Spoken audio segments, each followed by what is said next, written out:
Muhammadu khairul wara man jana mumbashira shauki lil khairul bashari al-yasimi iliyatohari al-mustafa min mundore atwairil mundore yazdadu shauki kullama ayanduraku baniya mama. أعوذ بالله من الشيطان الرجيم. بسم الله الرحمن الرحيم. اللهم صل على محمد وعلى آل محمد كما صليت على إبراهيم وعلى آل إبراهيم وبارك على محمد وعلى آل محمد كما باركت على إبراهيم وعلى آل إبراهيم في العالمين إنك حميد مجيد. وبعد السلام عليكم ورحمة الله تعالى وبركاته. السلام عليكم من دون أم تغينا الله سبحانه وتعالى فيك بشيطان تورما ولا رسالة من دمنا تفلا في عمازم الله سبحانه وتعالى لا كدمنا نستيقظ مساتك وبركماي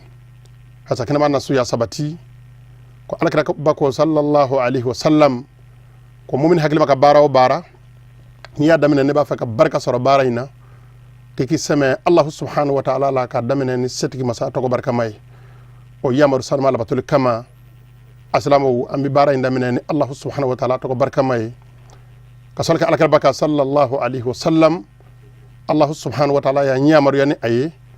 wala nyuman dodo Allah subhanahu wa ta'ala ya jirana ko ale nyumando masay wala Allah subhanahu wa ta'ala ba fe amunu nyale ka jonye anga ke ale Allah subhanahu wa ta'ala tashiye anyiru ka nyumando na wi alakra sallallahu alaihi wasallam nyenama alakra sallallahu alaihi wasallam bugara no fe annani nan no fe ay sazaba ke kasola an no fe ande la ko foye kateme assalamu anga sant se ka sara anga war se ka sara ala ko kanga du ko ke aye ana je nyanzane mo ana bona sanmo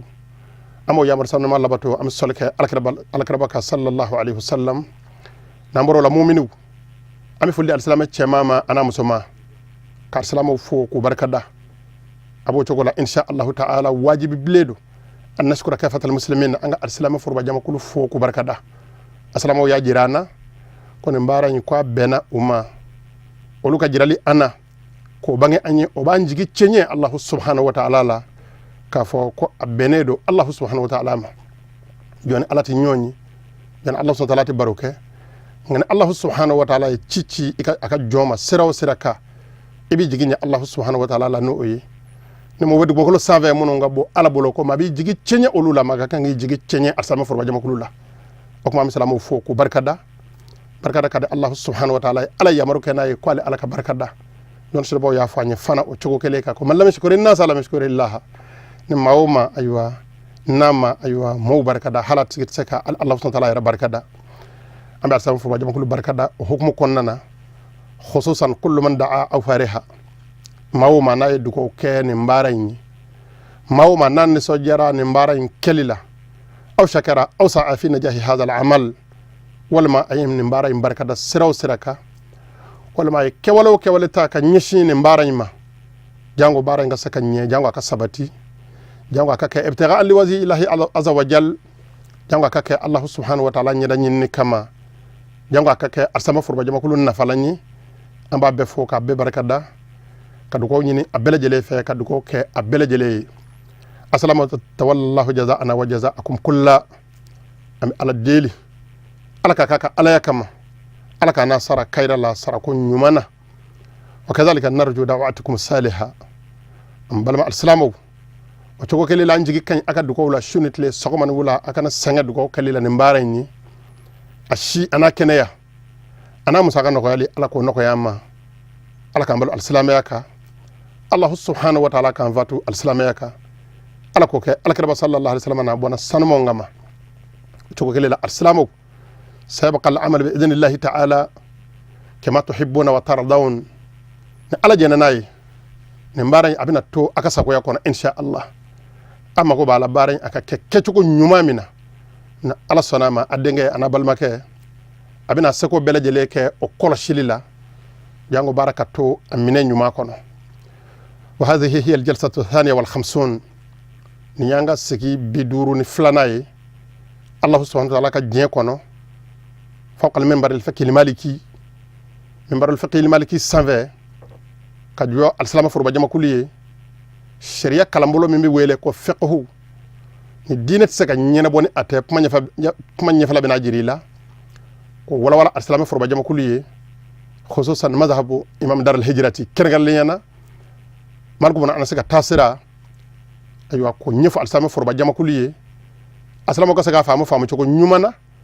alisalama ka se ka ala bato o ka bato cogo ɲuman na ka da mun ka alisalama foroba jamakulu an ka farafinna tilebiya fan fɛ yan o ma fanba bɛ ala bato maliku bɛna ana se ka taa sira de ka o kuma n'i ye kuma wɛrɛ fɔ u ye o bɛ kɛ kuma dunan ye o tulo la u bɛ min sidɔn n'u y'o tɔmɔ u bɛ min sidɔn n'u y'o sɔrɔ u faw ani u mɔkɛw la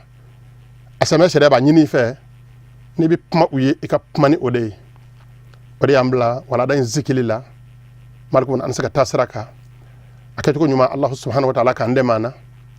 ala ko k'a ka alaya kama والكلام فيها على سجود السهو إن شاء الله تعالى الكلام عندهم بولادا أبينا بولي أيوة نين سجود كيتكا كجيرانا كافو الحمد لله رب العالمين على صنع كتابين عندنا أبونا لبادلا كتاب بيقول لك أخدري نياني أبونا لبادلا كتاب تيجي يو كرنجرا كوك سجود السهو كا أيوة كذا كونجرنجرا لينغا لما خلق الخالق سبحانه وتعالى بن آدم kuma mina ni Allah subhanahu wa ta'ala ye buna adama dedda naka yir sakuyaye waja'ala bi hikmatihi wa rahmatihi sa'wa shimatan min shiyamihi akhdar tigi ya famu ka fa ko Allah subhanahu wa ta'ala ye nyine ke buna adama de tabiya doy way alaka kerkerel de Allah subhanahu wa ta'ala ka yamaru de ala yo kenaka kudoye Allah subhanahu wa ta'ala yo kenaka hinaye buna adama de la kan nyine bla buna adama de ka Allah subhanahu wa ta'ala yokale yureha bihi qalbahu fi ahwali hayatihi fi dhaddari ala yakede jango ka bun hanama de lafiya ni jesu sugi ngono ni mami ne hakili bila kibi famuke ibaye la halaya do bitu kana bun hanama de ma Allah halaya gele yafe na Allah subhanahu wa ta'ala yitwa kono ka kundala jenya dama na Allah farika bita la hara nga ayo dusukun mana odoni girunda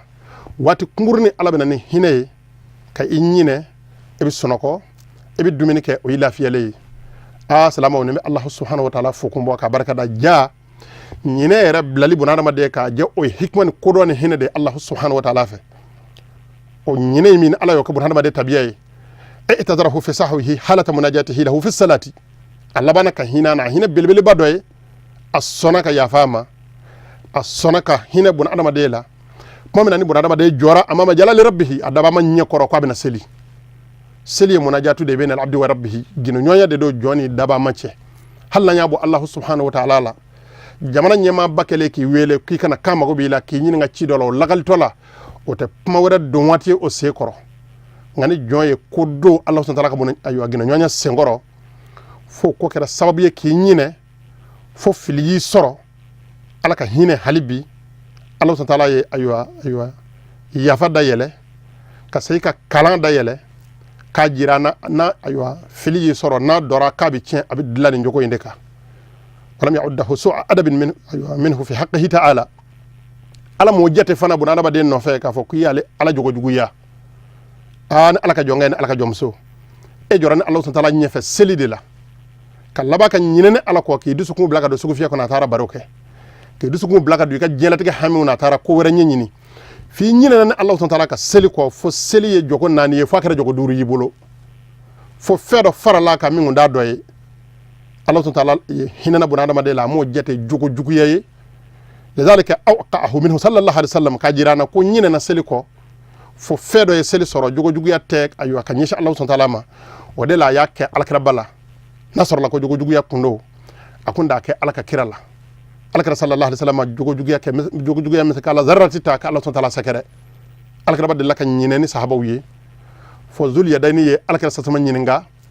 ko alaka kira akasratu salatuna amna sita ne ko anga biseli ala dode bo seli jatela wa walma enyina na de alakra ba ko ma ko flash make ako flado la kelengera ahad satamena aywa anyefe ne ndo ba jirana ko Allah subhanahu wa ta'ala ye alakra satama nyine ay nyine latike amma jango aka walada di ama jalahu qudwatan uzama yuallimuna fi ahkamihi ay alakra kella de yorob bilbil bay awni jango alakra kangala ni nyina arsalama sor sella ikaka ngadla dla cogo mina wa jazallahu al-fuqaha anna khayra ala deli Allah subhanahu wa ta'ala ka fiku cew sara kayra la Allah subhanahu wa ta'ala ayyada bihim dinahu ayyada bihim nabiyahu fuqaha'u Allah subhanahu wa ta'ala yo keka fiku cew munum be Allah subhanahu wa ta'ala ka dine shidon jogo nyumana Allah subhanahu wa ta'ala yo keka ka kira deme ka kira kokroma dondo wa bayyana bihim dinahu kull tawdihin wa bayani Allah bana ko kora ku keka ka dine bangi cuko nyuma bela jelela o bangi cuko nyuma Allah subhanahu wa ta'ala yo ke o garsake man radiya bi qudrati llahi fi ibadatihi fi ibadihi al-salamu na Allah subhanahu wa ta'ala minge on keka ka ni mami njena ni Allah subhanahu wa ta'ala kallatike aka jongna wa tamassaka bihim faza ni mami zona o latike nyuma ma kalaba ka ayo feku chenunu doni ba nunu ku tegemene atigala ni yoro soro cuko nyumana alhamdulillahi rabbil alamin abadallah bi ilmin salimi nayi nunu ndaga mena abi alabato ni doni nyumanyi aywa abi se Allah subhanahu wa ta'ala ma sin cuko nyumana aka dina be ka dina nyumanyi bar sabu o kerekere la ka bo Allah subhanahu wa ta'ala de la Allah subhanahu wa ta'ala alaka sa sama kerekere ka gino magasin ka miftahul khairiyye hera sababu bele jale be bo ale de bolo ni jome alabato a kecuko nyuma be bo ale de ka donina ngap mamna ni Allah subhanahu wa ta'ala fan siriyara ni alkarba ni sanumay min taqalihi ila jawari rabbih as-sakira kata adaba mama ko sekira don bo bolo ngani mami ngo ko dine Allah subhanahu wa ta'ala de tay ala alkarba sa tuma de kerekere nay o ma yana mami ngi siki ko maliku won anas ko imam ayo ahmad ibn hanbali ko ki kafo ko ala ko akira ko salamu ni kuma fuka nyongo nyumanyi na kuma dala to nyumani cente kelenyi ni yafle ne hakili nyumai ni mami mafle ne hakili abiki nyina ko cendo ngani yafle ne hakili nyumai wala ma ya takabla don ayo mizanana iba soro ani cembo ne nyove akona nyenga lunyi alakara sallallahu alaihi wasallam balone Allah ta'ala ya kerekere ale de shariati ke mawyi kuma ale de ka kuma febe be mina ale de la ngana yarata keneminga na sahaba uci nu taru jo keneminga na yarata o sahaba be kuma alakara sallallahu alaihi wasallam dala ne de o be kiritike o joro de la Allah ta'ala ka kuma kan alakara ka kuma kai nu yira kun dala ne alakara ka yamaru hukuma kono o yoro de la olu yo yoro donne baw ye minani be ke olu de la o to ko kele la ala sona alaka gatura fatura alaka satuma fatule ko sharia ayo don nyuma min bor Allah ta'ala yoro sharia noro min bor alaka sallallahu alaihi wasallam dukuna ka se amma amine taraka de don bawma alaka kote sallallahu alaihi wasallam ko al ulama warathatul anbiya ko don baw yon nabi mom tienta bawde don savela na duguma na yajirana ka fa kutu tienta ufurum sawla utu tienta ukanna folowla o mo bu tienta fejmena o bu tienta warathatul ilmiya o bu tienta ko donde la o may ba fam ko mimbe ka fo mo wiye kwanga fo alako akira ko e ba do ko kuma la to nyumando ngani cembo ne nyove fo mo ka fam ne hakli nyumaye anga do nga fo alhamdulillah rabbil alamin doni baw ko wode ala na kira ko yi doni Allah subhanahu wa ta'ala ka noro de Allah subhanahu wa ta'ala ya da aywa kabla jon nyefe kajira jonna kon yale ka sone fe belejele la here may ne abela samandi asirinde jamuna asirinde bunyana atigiya sirinde aywa toala asirime muna chesri ka kafe ka nyenyini ni mamiye mouda ola obi mouda noro tikiyala wo mobi tu otigila mana alaka dine minebi ke otigila ma bolo oba nyefo mowi hadhihi adatullahi bi ibadihi balma kay balma musoni alaka lada de aka jowna o ma fanga famu ka donga fo ni ala yo don khalifa ayo getura munuma ni munu nyem mouda olula wayo o donina alhamdulillah rabbil alamin o yo mo nyemowi imam darul hijrati malik won anasi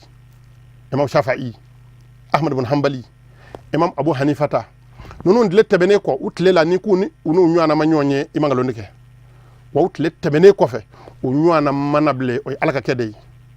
ni mabunye unyemo de bunye alaka basal sama ka sahababu ka sameze nyona doni foka se doni geturama ha Allah ta'ala ayo de sukun min zanunya ni de sukun maka doni tata nyona ta imam ali de sukun foka se o ma chawbe nyonye koina amma almamba manani ka sira ka kere ka alabato siraye dorate chesri ni Allah subhanahu wa ta'ala yu kere nay amma beka famu alakara baka ni dina sanuma abibi ne don bawde la o don shino no lu kumana olu de bɛ kuma ni Allah subhanahu wa ta'ala ka yamaru ye wa ko in bɛ minɛ ayiwa olu de la ni maa min sɔnna o ma alhamdulillahi rabbil alamin huwa ala khayri a tigi bɛ hɛrɛ kan ni maa min banna o ma a tigilama bɛ sira bila wa yakhtalitu alayhi alhayya wal habba nin kumakan fila in bɛ ɲaami a tigilama ma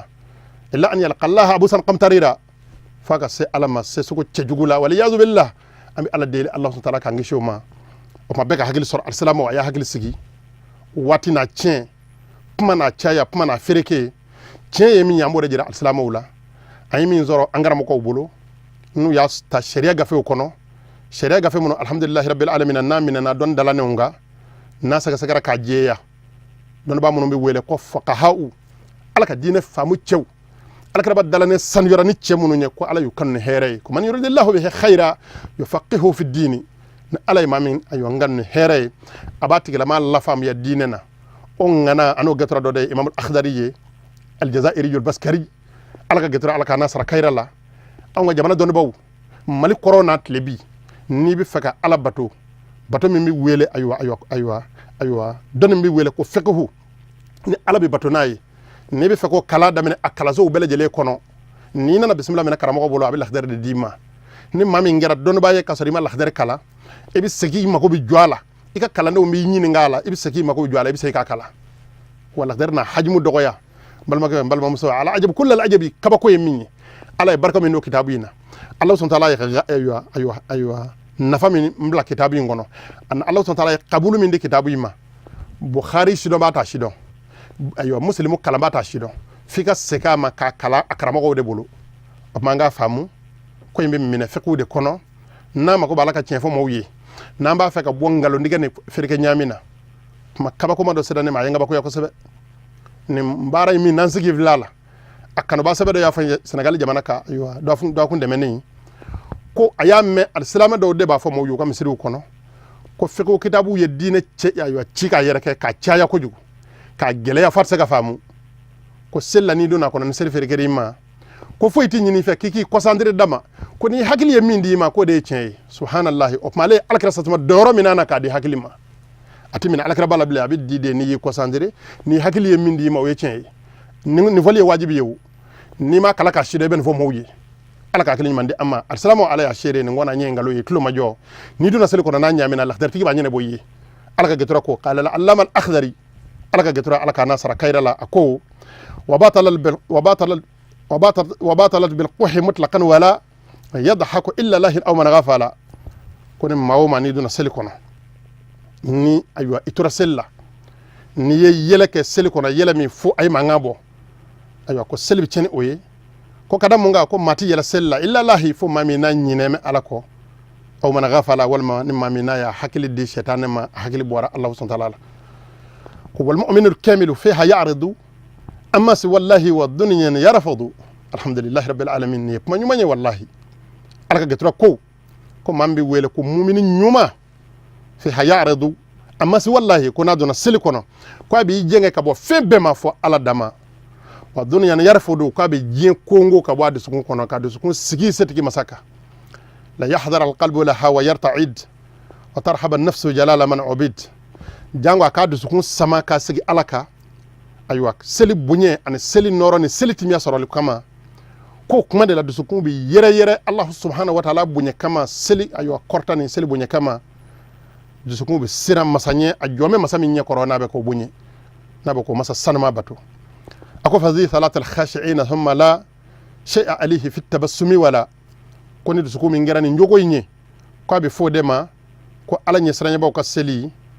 ayiwa ko nin seli in de ye seli ɲuman ye min ɲininen don ala n'a kira fɛ ka kɛ ayiwa ko nka fɛn bɛ wele ko tabassumu arabukan na n'o ye ka yɛlɛ dɔɔni k'i ɲi ci nka mankan ma bɔ ko baasi foyi t'o la seli la wala bɛ kɛ khushu'in mithlu insati an-nazar li mukhbirin wa batalat iza ghazar ko cogo kelen don ni maa min zirana Allah subhanahu wa ta'ala ɲɛ seli kɔnɔ fatigilama ma sa yɛrɛ la a kasira ko kasi ko tɛ baasi t'o la seli la o tɛ fɛn se seli ma mithlu insati an-nazar i n'a fɔ ni maa min fana y'i da de dɔɔni le mukhbiri kibariya fɔbaa dɔ ye seliba bɛ seli kɔnɔ maa dɔ nana kibaru dɔ fɔ ayiwa a tulo kɔrɔ a jɔlen bɛ seli la ka i da de dɔɔni n'a da de kundala ma janya ko wa batalat iza ghazur na chayara kadama tame ko be selitin aywa kitabun nyefo aywa abajirana ka fo ni ndongli so dama domi ni kitab tigi ya fara nyonga akala nyini ka banganye salamaw ay to nga Allah subhanahu wa ta'ala bunye selikono nando na selikono wati kungurni de anga gindo aywa gindo nyonya wati ye ananda ba masache anga fembe bo wati la ko wati ni to Allah subhanahu wa ta'ala bolo kadu sukun samaka nyisha alama koni maminyo wati ke yele wati ye ko tikila maka selichena la annahu ghafilun mutalaibu ma nyine nendo seliko watlo gala do sella ko mu'mini nyuma yakuna hadira alqalbi fi salati nado na seliko no kaba do sukun samaka hadari munkasran mutazallilan amama jalalillahi azza wa jal kayere kun doko ya kayere majingi Allah subhanahu wa ta'ala nyefe likawnaha hiya adna martaba yataqarrabu al'abdu fiha ila mawlahu kadam munga selide wati belejele la surmaye jombe surnya alala wati mingono wa hadha kalamun sufiyyun haqqa ala ya shireni sufiya manyumanye niko tasawufu kamene ndema ni jombe alabato fembe ka bola alaka bato ala yara nyeda jati kama wa alaka bato ka soro dus kun nyeshime alama odela sufi chewko hal wurdi keba na sikira na aywa zikru damine dus kun mana hadari ka nyeshi alama wati mina o wati ba nafaka teme wati mi abe wurdi la dabe ka lama nga nyechoro metelela nyebe ka fenwrel aywa dus kun be ka fenwrel laje alaka hakili nyumande ama alako kaka ala ya kama assalamu alaykum ngan cesri joko nyuma ko soro ananda ba masa ce pam nan dona seli kono la terti kan manno adallu yemunyi ami dallu jo ko pam dengele ngele beka ku senu bolo ko ka je ka bol la go shili baw dala nema alaka ko sallallahu alayhi wasallam wala yaqta'u as-salata al-kashru walakin yaqta'u halaqaha ko nga don kan nyici doni yele misen yele munya ko ti selitike ko nga yele kwa ka yele ka manga bo ko de selitike ni la terti ka pam dallu ye رواه الطبراني امام طبراني اللقلي في الصغير ايوا سنن كون امي بيقول لك صغير واما بكاء الخشوع فمغتفر على يسرني كشكوني شريعه كو كما كيافك وما ادلوي ابي مطرفك حديث رضي الله عنه تعالى الله تعالى كجين كبو نذهب جتريما اكو رايت رسول الله صلى الله عليه وسلم alaka getura ko kwale alaka bay do dola yusalli wa fi sadrihi azizun ka aziz al-mirjali min al-bukai ko do ko alaka krap meka seli nga sirango juku alanye serenya ayo giriya ko jugu aduskunka kwa kashira seli ngona kashira kwa ye manga boy pimi ma akashika me ko mina fo barama wulika alhamdulillah rabbil alamin ni alanye serenya hake ala deli alaka no ko yamma alaka rabade bi senina alaka sasama de bi sega nge ka soro jira foy ni ma do ala ngan ala ya latige mami may jiya day ki hakil tu yerla akele ko ni ka soro jira ma do ala foy mangela ni oyi ambi ala deli alaka ala serenya nyuma no ko yana mbalam assalamu ma ni akhrajahu al-arba'a sunna kitabun naniyan hadsayin labo wa sahahahu ibn hibban imam ibn hibban fana yen kenaya ko hadsayin ko nyuma ndo ko sabatira ko alaka bak yafo wa qad waqa'a mithlu dhalika lis-sahabi al-jalil Umar ibn al-Khattab radiyallahu anhu ni nywana fana kera alaka aywas alaka sallallahu alaihi wasallam ka sahaba cebado yemi wele ko Umar ibn al-Khattab imam Umar ko ni alaka sallallahu alaihi wasallam kan nywani alaka sahaba geturado mo mananda magara Umar la ala ya aywa garsaga jarabi mina balone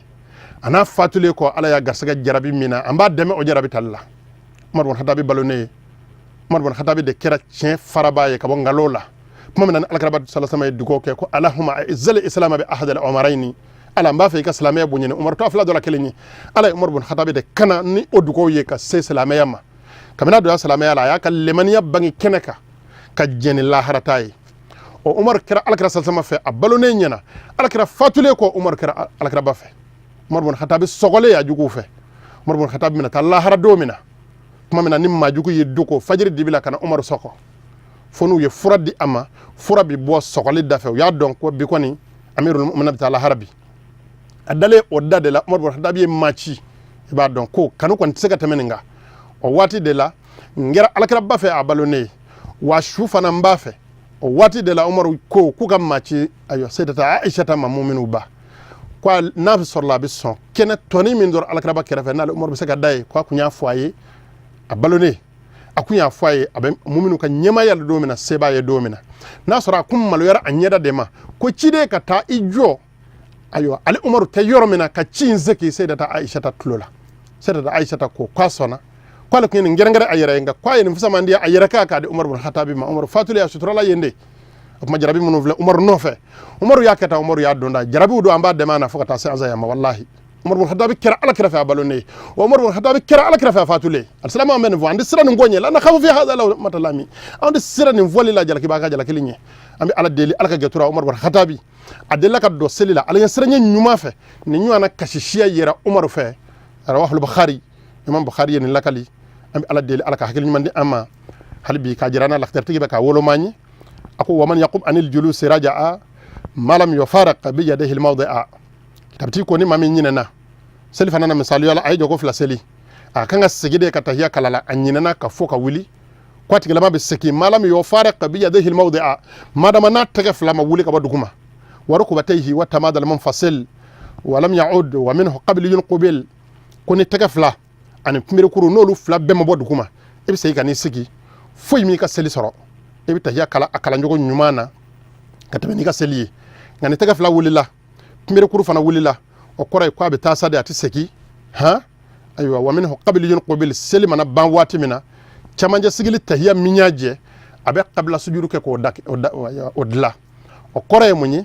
tahiya kala ne bane foy matu sella faka fa assalamu alaikum abe tahiya kura kalaye aywa ka salaka ala rabbaka sallallahu alaihi wasallam ka saraka salamu bla ako wala sujuda fi tazahzuh ittifaq wa sahhat in raja'a min ba'd al-firaq ko fembi wele fuqaha u fe dina shudamba fe ko tazahzuhu no de lama ni tanika segi ika nga sigi yoro mena kanyine ka sigi ka fuko mi bina wuli hakili jingna na ko anga nga sigi ka sigi iyo tanika segi doni minge ko sujudu tika ola ittifaq bengemo ka aywa fuqaha u ni nyonje ko wasahate en raja'a min ba'd al-firaq anguyima sisa ngoni aywa inyina ika nga sigi yoro mena ka chamanya sigi tahiya kala ni nyina na ka wuli tega fla bora duguma kaba mbere kuru bora duguma kaba ngo kiti yemi ka tasa ikana sigi bile ngani mami modo atigala ma nyina na asegira kana kani sigi atale kofe bolo bora duguma mbere kuru fana bora duguma asegira ko gora katla kani sigi kitabti ko wasahiyan sajad wa nafkhu kalam wal yasjud in shammata min ba'd salam kona tigala ma segira kana sigi aywa ko bashima ka sel soro sel kenera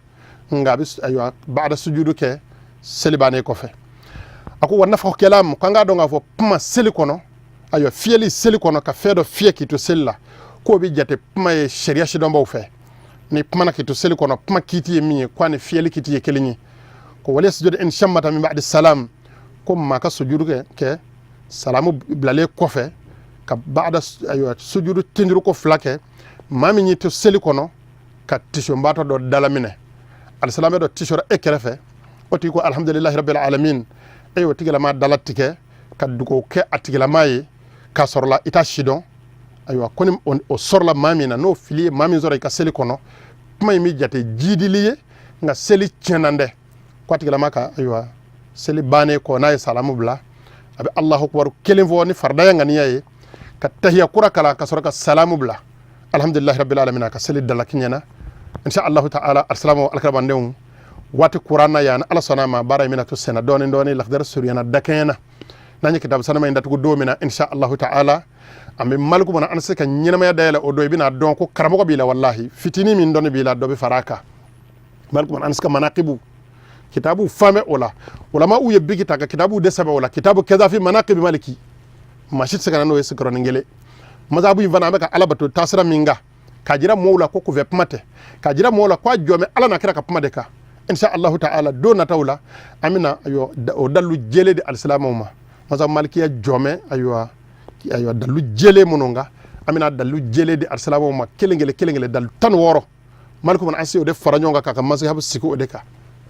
ni ayo mamba fe ka dallu shido dona tawla insha Allah ta'ala amina dallu ta kelengele kajiri la ko tiena ni tienye wa mabi dallu jone ne ami ala deli afamu to ko nyuma ala ko di ani ambalma alsalama bela jelema alaka barange Allah subhanahu wa ta'ala nyira nyinni baraye alako kaka alaya kama alako ka alaka sallallahu alaihi wasallam na bona sanu ngama barakallahu li wa lakum fil qur'anil azim wa fi hadith nabiyhi karim innahu huwas samiul alim ربنا أتنا في الدنيا حسنة وفي الآخرة حسنة وقنا عذاب النار سبحان ربك رب العزة عما يصفون والسلام على المرسلين والحمد لله رب العالمين. محمد خير الورى من جاءنا مباشرا شوقي للخير لبشري الياسمي للياتهاري المصطفى من مندوري أطهير المنطهاري يزداد شوقي كلما أيان دراكو بنيا ماما